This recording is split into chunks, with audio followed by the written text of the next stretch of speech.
Hello everyone, it's me Clayton. I just finished watching episode 4 of season 2 of My Adventures with Superman.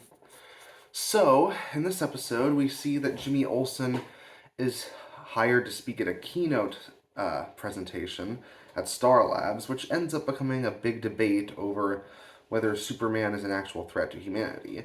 And presenting the argument against Jimmy's side is, of course, Lex Luthor.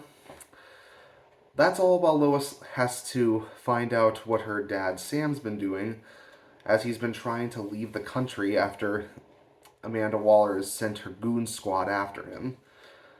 As he's attempting to leave the country once again, Lois gets to hash out her issues with her father, considering that he's always been moving from place to place and nothing ever sticks, and how it seems that he's always running away when he's the only member of her family that's left at this point. So yeah, the family drama between Lois Lane and her dad is actually pretty well done, especially since we see some rather telling flashbacks of Sam training Lois to get her prepared for a tough life in a tough world, and honestly, I can see both sides of the argument. Lois has a point for how she constantly moves from place to place and how she wants to, lay down roots so she can handle things on her own. And Sam has a point when it comes to the fact that while he does come off as intentionally vague to her, it's due to a lot of his actions being classified, he does genuinely care about her and he genuinely does want her to be safe, which is why he keeps moving from place to place to begin with. It's just a tough situation that they're both in, and you can see why both sides have their frustrations. And it's also mixed with plenty of fun action scenes involving Deathstroke and Atomic Skull, so there's that. Plus, as Superman sees that public perception is once again going against him, similar to the ending of the first season, he sees that now is the time to bring in Kara Zor-El. Then again, we're getting close to the halfway point for the season, so bringing her in now makes a lot of sense.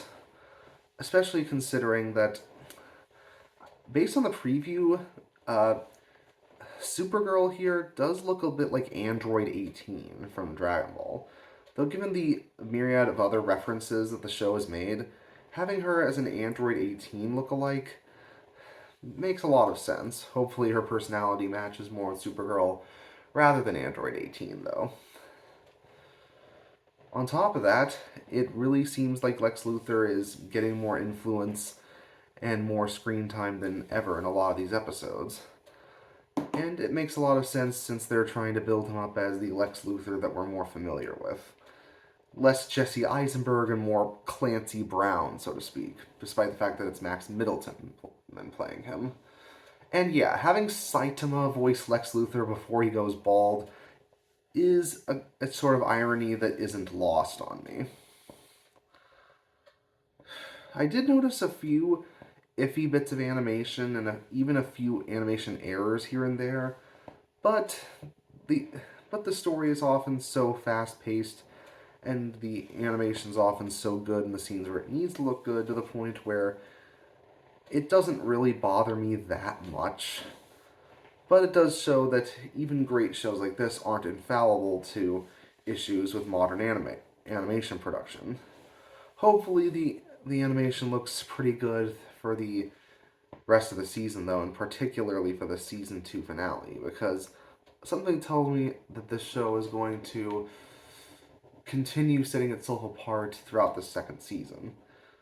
See you next time.